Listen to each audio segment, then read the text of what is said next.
Bago ako sumuong sa snow, nilagyan ko muna ng plastic yung cellphone ko para matibay. At paglabas ko nga, nakita ko halos matabunan na ng snow yung mga sasakyan dito sa labas. So nagsuot nga ako ng salamin dyan kasi pag sobrang liwanag ng snow na nakikita ko, nalulula ako. Dahil may problema na rin yung mata ko. Tsaka para pang protekta na rin sa mga snow papunta sa mukha ko. At nadaanan ko nga may mga nagpapala ng snow. Sobrang kapal talaga kasi nang bumagsak ngayon. At unang hapon nga sa snow, nagulat ako hanggang hita agad yung lubog ko. Siyempre, tulad ng dati, sa gubat pa rin tayo dadaan para mas mabilis. Hindi ko alam, sobrang hirap pala. Unang hakbang, lubog agad yung paa ko. Ang lalim pala, hanggang tuhod agad. Ganito pala yung itsura ng mga puno pag napupuno ng mga snow. Iba to sa mga na-experience ko nung una. Ito mas makapal at mas malakas. Pakatapos na ng pagbagsak ng malakas ng snow niya at samaan pa ng malakas na hangin. Ayan, papasok na tayo sa gubat. Bali, susundan na lang natin yung mga yapak ng mga sapatos dito ng mga dumaan.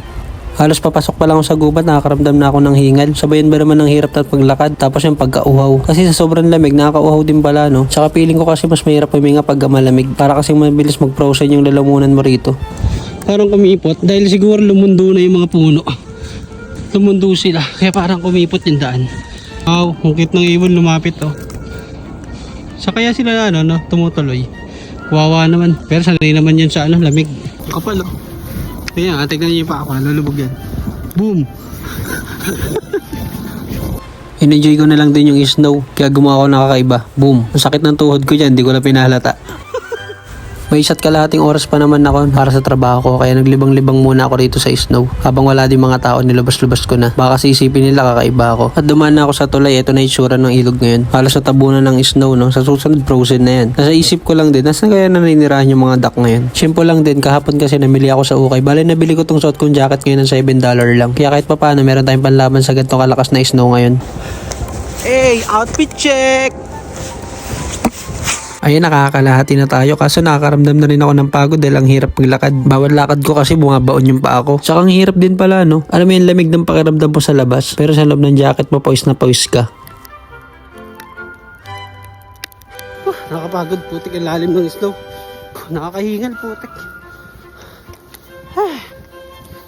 Lalim kasi nung nakakbangan mo, malalim. Ayun, no? Malalim. Malapit na tayo. Malapit na tayo mapagod. Ayun, palapit na tayo ng palapit sa store natin at medyo madrami pagkabagsak ko dito. Pero konti lang naman tuloy ko na to.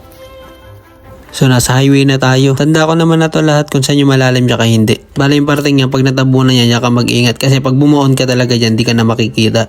Yeah, well dito, mag-iingat ka dito. Kasi yung banda doon, pangin na yan. Kaya dito lang tayo sa gilid. Yan, yung pa-slide. At sa hindi inaasahang pagkakataon, nakarating na ako sa trabaho ko. Kala nyo kung ano